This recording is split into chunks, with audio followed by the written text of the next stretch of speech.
puse al tema este nombre, el Evangelio, salvación para la humanidad. El Evangelio, Dios lo diseñó y diseñó su plan para salvar a la humanidad.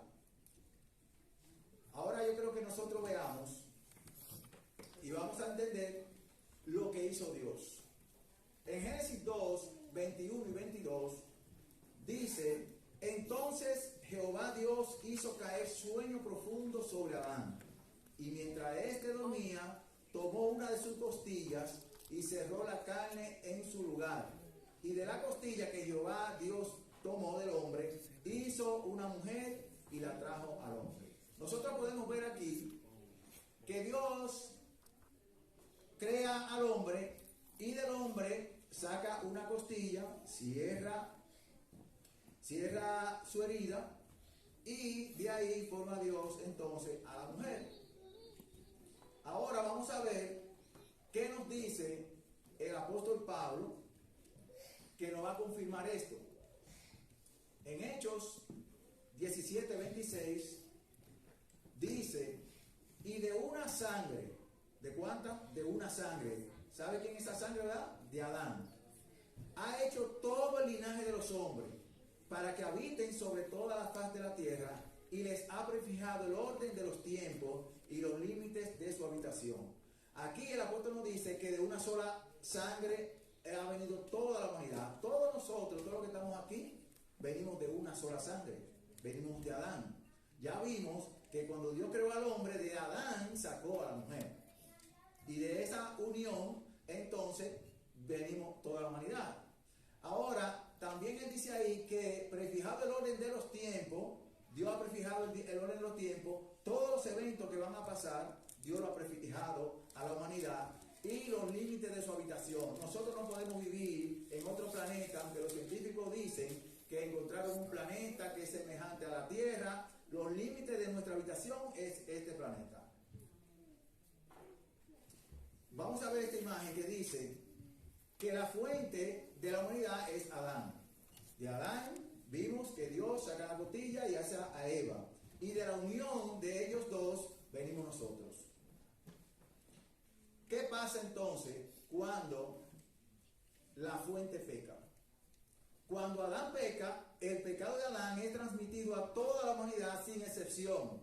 No hay los apóstoles no son pecadores porque no, son aparte, no tal pueblo, tal nación. No, dice que cuando Adán peca, todos fueron contaminados con el pecado, y eso lo podemos ver en Romanos 5, del 12 a 14, dice: por tanto, como el pecado entró en el mundo por un hombre, y por el pecado la muerte, así la muerte pasó a todos los hombres. ¿Hay alguien excepto de la muerte?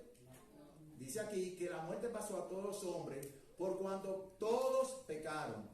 Pues antes de la ley, lo puse en azul, porque antes de la ley había pecado en el mundo, pero donde no hay ley, no se inculpa de pecado. Y voy a hacer una pausa. Esto es muy importante, porque yo cuando leo esto parece como que Pablo está luchando con personas que no quieren guardar la ley de Dios.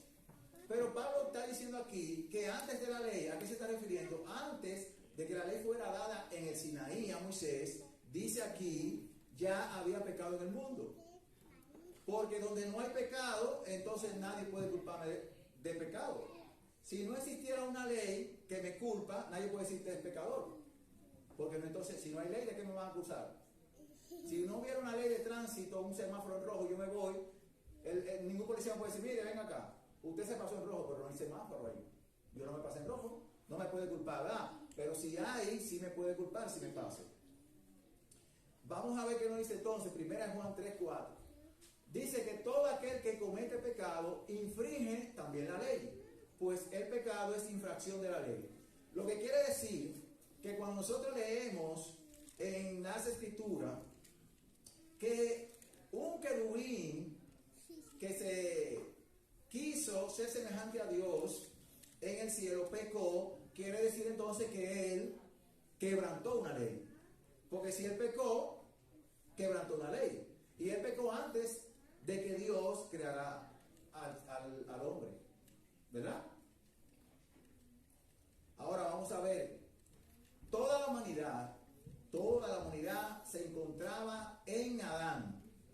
Cuando Adán peca, toda la humanidad es contaminada con ese pecado.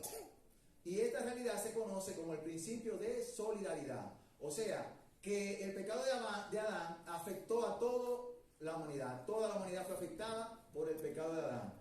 Por eso usted va a encontrar en el libro de Génesis que cuando Adán tiene su hijo, dice que nació a imagen de Adán. Y Adán fue creado a imagen de Dios. Ahora el texto nos está diciendo que ya el hijo de Adán no tiene la imagen de Dios, sino la imagen de Adán. Porque ahora va a atender al pecado. Ahora vamos a ver los dos estados que la Biblia presenta de la humanidad. En 1 Corintios 15, 21 y 22 nos dice: porque por cuanto la muerte entró por un hombre, también por un hombre la resurrección de los muertos, que es la vida. Porque así como en Adán todos mueren, también en Cristo todos serán vivificados. Ahora, aquí el apóstol Pablo nos muestra a nosotros las dos naturalezas en las cuales se encuentra el hombre. El hombre o se encuentra en Adán o se encuentra en Cristo. En Adán todos mueren y en Cristo todos serán vivificados. Esas son las dos opciones que tenemos. O nosotros nos quedamos en el pecado, vamos a estar ¿dónde? En Adán. Si aceptamos a Cristo, entonces vamos a estar en Cristo. Con este texto nosotros podemos entender cuando 1 Tesalonicenses habla: los en Cristo resucitarán primero, los muertos en Cristo. Quiere decir que esos muertos no murieron en Adán, murieron en Cristo. Pero esto incluye entonces a Adán, desde Adán, porque vimos que Pablo dice que desde Adán reinó la muerte, ¿verdad? Entonces ahora en Cristo son vivificados. Ahora, quiere decir entonces que cuando el Señor venga, solamente los que murieron después de Cristo son los que van a resucitar ahí. No. Recordemos que nosotros en Hebreo encontramos una galería de la fe y menciona a todos esos pasados, a Noé, a Abraham, todos esos personajes del Antiguo Testamento que por fe hicieron cosas. ¿Por fe en quién? Por fe en Jesús. Nosotros podemos darnos cuenta que aunque en el Antiguo Testamento no se menciona a Jesús, Jesús dijo que todas las escrituras hablan de Él. O sea que ellos entendían todo esto. O ustedes no han leído alguna vez cuando Job dice: yo sé que mi Redentor vive. ¿Quién es nuestro Redentor? Es Jesús. Entonces Job tenía conocimiento de quién era nuestro Redentor. Ahora vamos a ver un ejemplo bíblico. Un ejemplo bíblico. Nosotros vemos ahí la imagen de Melquisedec, de Abraham, la descendencia de Abraham, Isaac, Jacob y las 12 tribus de Israel. Nosotros vemos que en este ejemplo, Leví pagó los diezmos en Abraham. ¿Cómo que en Abraham? Cuando Abraham le pagó los diezmos a Melquisedec, todavía ni Isaac ni Jacob habían nacido, mucho menos las 12 tribus. Entonces el apóstol quiere mostrar aquí que mi descendencia, lo que yo he hecho antes de que mi descendencia nazca, ellos es como que lo han hecho. O yo le transmito mis hechos anteriores. Entonces, ahí nosotros podemos ver que Leví le pagó los diezmos a quien, a Melquisedec. ¿Por qué? Porque estaba en las entrañas de Abraham. Miren lo que dice Hebreos 7:9. Y por decirlo así, en Abraham pagó el diezmo también Leví, que recibe los diezmos, porque aún estaba en los lomos de su padre cuando Melquisedec le salió al encuentro.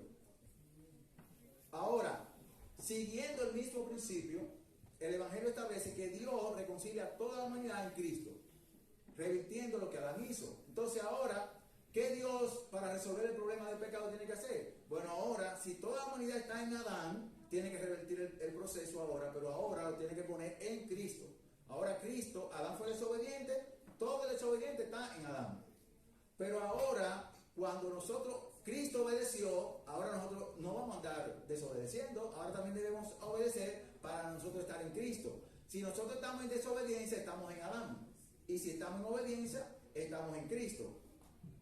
Ahora vamos a ver lo que hace Dios. Entonces Dios, como les dije, Dios revierte el proceso. Ahora, los que estaban en Adán, ahora Dios lo pone en Cristo para resolver el problema del pecado. Romanos 8.1 dice, ahora pues, ninguna condenación hay para los que están en Cristo Jesús. Los que no andan, ¿qué? Conforme a la carne. Los que no andan conforme a la carne es porque no andan en desobediencia, sino conforme al Espíritu, andan entonces en obediencia. Y 2 Corintios 1:21 dice, y el que nos confirmó con vosotros en Cristo y el que nos ungió es Dios. Entonces Dios coloca toda la humanidad en Cristo, pero vimos que el texto dice, todo aquel que en Él cree, en el que Él cree. Dios pone toda la humanidad en Jesús, pero si creen en Él. Si usted no cree, usted va a seguir en Adán. Vamos a ver 2 Corintios 5, 17 y 19. El apóstol Pablo está enfatizando aquí que nosotros debemos estar en Cristo. De modo que si alguno está en Cristo, nueva criatura es. Las cosas viejas pasaron, he aquí, todas son hechas nuevas. Que Dios estaba en Cristo reconciliando consigo al mundo. ¿A quién estaba reconciliando? No estaba reconciliando a una nación, ¿verdad? No estaba reconciliando a los apóstoles nada más. ¿A quién estaba reconciliando? Al mundo. No tomándoles en cuenta a los hombres sus pecados, y nos encargó a nosotros la palabra de la reconciliación. Entonces nosotros debemos, cuando explicamos esto, explicar a la persona bien. ¿Por qué? Porque muchas personas tienen un evangelio diferente. Porque Dios tiene un plan diferente con esta nación, Dios tiene un plan diferente con los apóstoles, pero la Biblia nos está diciendo a nosotros que el plan que Dios ideó fue para salvar a toda la humanidad, incluyendo a Adán y todos sus descendientes. ¿Estamos claros? Ahora, ¿cómo quiso Dios enseñarnos el plan? Dios, a través del santuario, buscó la manera de que nosotros podamos entender ese plan. Y le ordenó a Moisés que hiciera una maqueta. Si usted va a hacer una casa, usted hace un plano para que los constructores lo hagan y al final construyan algo más grande. Ahora vamos a ver qué nos dice Hebreos 8, 1 y 5. Dice, ahora bien, el punto principal de lo que venimos diciendo es que tenemos tal sumo sacerdote. Ahí el sumo sacerdote era en el santuario, el cual se sentó a la diestra del trono de la majestad. ¿En dónde? En los cielos. O sea que ya no es un santuario terrenal, sino celestial. Y ese sumo sacerdote es ministro del santuario y de aquel verdadero tabernáculo que levantó el Señor y no el hombre. O sea que si construyen un templo por allá, Jesús no va a estar ahí ministrando, porque aquí dice que Jesús subió a los cielos como sumo sacerdote a ministrar el santuario que está en el cielo, que no fue hecho por mano de hombre. ¿Y qué nos dice? Porque todo sumo sacerdote está constituido para presentar ofrenda y sacrificio. Los sacerdotes terrenales tenían que hacer un sacrificio por sus propios pecados. Por sus propios pecados, porque eran pecadores. Y aquí nos dice que cada sacerdote estaba constituido para presentar ofrendas y sacrificios, por el cual es necesario que también este, que es Cristo, tenga algo que ofrecer. Y Jesús, como no cometió pecado, no debió sacrificar un cordero por sus pecados. Entonces, ¿qué hizo? Se ofreció a sí mismo. Por eso nosotros vemos que Jesús, entonces Dios envía a su Hijo como sacrificio para salvarnos de nuestro pecado. Habiendo aún sacerdotes que presentan las ofrendas según la ley. Entonces, aquí de qué le está hablando el apóstol. Aquí está hablando entonces de la ley ceremonial, porque estamos viendo que está hablando de sacrificio, de ofrenda, sacerdote y de santuario. Entonces nosotros debemos entender, cuando nosotros leemos la ley, debemos entonces leer el contexto para saber de qué ley se está hablando, los cuales sirven a lo que es figura y sombra de las cosas celestiales, como se le advirtió a Moisés cuando iba a erigir el tabernáculo, diciendo, mira, haz todas las cosas conforme al modelo que se te ha mostrado en el monte. Lo que le estaba diciendo de la maqueta. Entonces lo que Dios le dijo a Moisés era una sombra. Hame un santuario y ustedes van a hacer esto y esto y esto. Eso era una sombra. Ahora vamos a ver, para que nosotros veamos un ejemplo, Colosenses 2, 16 y 17. Y yo quiero que ustedes entiendan ese pasaje, Porque este es uno de los pasajes que muchos utilizan para que para que la gente no guarde cosas que Dios prohibió y cosas dijo que tenía que guardar. Por tanto, nadie os juzgue en comida o en bebida, o en cuanto a días de fiesta, luna nueva o días de reposo, todo lo cual es sombra de lo que ha de venir, pero el cuerpo es de Cristo. Ya nosotros vimos en la pantalla anterior que decía, hablando del santuario, que todo eso que se le había dicho a Moisés era sombra de las cosas que habían de venir. Entonces este versículo, el apóstol Pablo dice que eran sombras. ¿De qué entonces le está hablando de la ley? Él está hablando de las leyes que se hacían en el santuario. Ahora vamos a ver un versículo, ahora más adelante, que entonces nosotros lo vamos a comparar con esto que dice aquí, a ver si estaba hablando del santuario, estaba hablando de la ley de los 10 mandamientos. Isaías 1 del 11 al 13. ¿Para qué me sirve, dice Jehová, la multitud de vuestros sacrificios? Hastiado estoy de holocaustos, se hacían en el santuario, de carneros y de cebo de animales gordos. No quiero sangre de bueyes, ni de ovejas, ni de machos cabríos. ¿Quién demanda esto de vuestras manos? Cuando venís a presentaros delante de mí para hollar mis atrios, el santuario. No me traigáis más vanas ofrendas.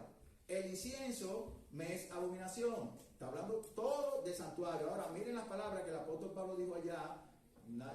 Día de fiesta, sábado, comida, bebida. Miren lo que dice aquí.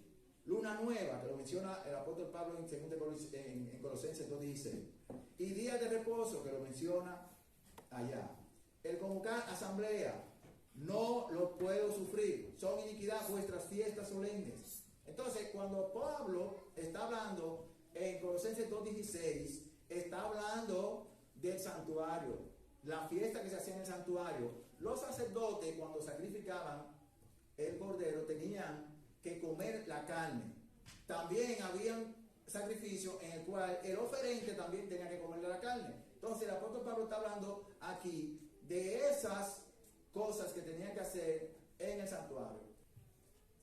Miren, yo le dije hace un momento que Dios, mediante el santuario, presentó su plan. Si usted puede entender el santuario, usted va a entender que las fiestas, los símbolos, le van a mostrar a usted la simbología de las cosas que van a suceder.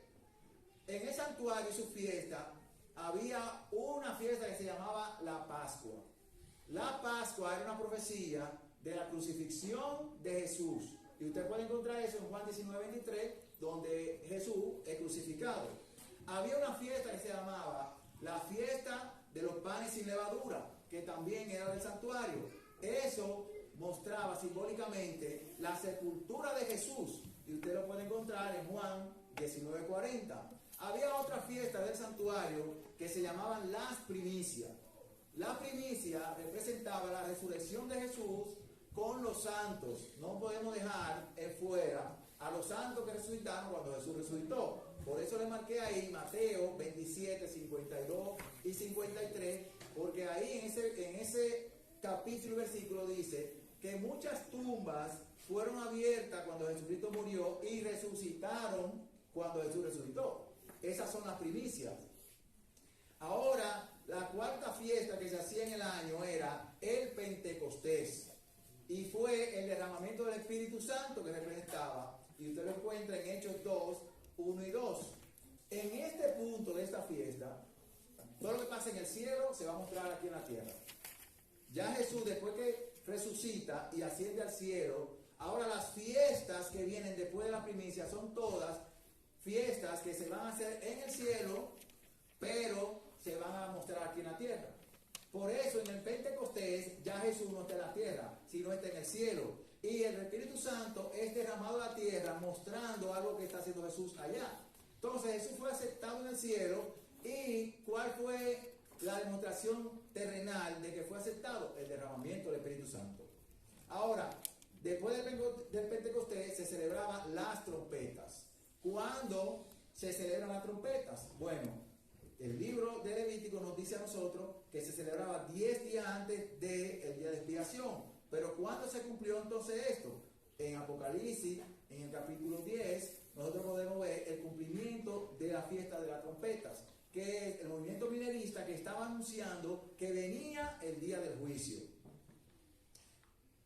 La fiesta del día de expiación, que es el juicio. Cuando empezó el juicio, los muertos y los vivos, en 1844, Apocalipsis 14:7. ¿Qué fiesta nos falta por cumplir entonces? Falta la fiesta de los tabernáculos. De todas las fiestas que celebraba el pueblo de Israel, solamente falta la fiesta de los tabernáculos. Y usted va a encontrar eso en Apocalipsis 7:9, donde usted va a encontrar la gran multitud. Porque ya Jesús, cuando viene, se lleva a todos los salvos. Ahora, el santuario nos ayuda a entender en qué tiempo de la historia nosotros estamos viviendo y lo que pasará con los perdidos, con el dragón y su sangre. Ahora vamos a leer para terminar este salmo. Ciertamente es bueno Dios para con Israel, para con los limpios de corazón. Fíjense que no es para todos, sino para los limpios de corazón. En cuanto a mí, casi se deslizaron mis pies, por poco resbalaron mis pasos, porque tuve envidia de los arrogantes, viendo la prosperidad de los impíos, porque no tienen congojas por su muerte, pues su vigor está entero. No pasan trabajo como los otros mortales, ni son azotados como los demás hombres. Por tanto, la soberbia los corona, se cubren de vestido de violencia, los ojos se les saltan de gordura, logran con creces los antojos del corazón, se mofan y hablan con maldad de hacer violencia y hablan con altanería. Ponen en su boca contra el cielo y su lengua pasea la tierra. Por eso Dios hará volver a su pueblo aquí, y aguas en abundancia serán extraídas para ellos, y dicen, ¿cómo sabe Dios? ¿Y hay conocimiento en el Altísimo? He aquí, estos impíos, sin ser turbados del mundo, alcanzaron riqueza. Verdaderamente en vano he limpiado mi corazón y lavado mis manos en inocencia, pues he sido azotado todo el día y castigado todas las mañanas. Si dijera yo, hablaré como ellos, he aquí a la generación de tus hijos engañaría. Cuando pensé para saber esto, fue duro trabajo para mí. Me voy a detener aquí. Hermano, nosotros a veces podemos ver a los impíos progresando. Nosotros no podemos envidiar eso. ¿Verdad que no? Este salmista sentía esas cosas, porque él veía que progresaba el impío, no se sacrificaba por nada, no le daba mente si iba a morir, qué iba a pasar con él después de que muriera. Y el salmista dice aquí que verdaderamente en vano he limpiado mi corazón. ¿Para qué yo estoy buscando al Señor? Si ellos progresan y yo no. ¿Por qué? Si yo sufro y ellos no sufren. Entonces el salmista tenía envidia de ellos. Pero mire, él dice, he aquí a la generación de tus hijos engañaría si él actuaba como ellos. Ahora, cuando pensé para saber esto, ¿a dónde fue? Dice él que fue duro trabajo para mí entender eso. ¿Y dónde él tuvo que entender eso? En lo azul. Hasta que entrando en el santuario de Dios comprendí el fin de ellos. Entonces, en el santuario, nosotros, hermanos, debemos entrar para nosotros entender no solamente el fin de los malos, también el fin de nosotros. Ese santuario que fue una figura, ahora es realidad en el cielo. Y ya vimos toda la fiesta, el sacrificio de Jesús por toda la humanidad. Recordemos que la lectura bíblica dice que Dios entregó a su Hijo unigénito para que todo aquel en él crea sea salvo. Pero nosotros debemos depositar nuestra vida en Jesús. Debemos confesar nuestro pecado a Jesús, que es el Cordero de Dios. Si Jesús, nosotros no confesamos nuestro pecado, ¿cómo Él va a entrar esos pecados al santuario que está en el cielo? Si lo que estaba aquí era una figura, nosotros debemos confesar nuestro pecado a ese Cordero, que ahora está en el cielo, para que Él pueda ministrar allá en el santuario y poder purificarnos. Entonces, yo, hoy en este día, invito a que nosotros podamos entrar en el santuario de Dios a través de la sangre del Cordero Jesucristo. ¿Para qué? Para que conozcas la conclusión del gran conflicto entre el bien y el mal. Entonces, cuando nosotros entremos a ese santuario, que conozcamos todo lo que el plan de salvación que Dios hizo debemos hacerlo paso por paso como Dios dijo.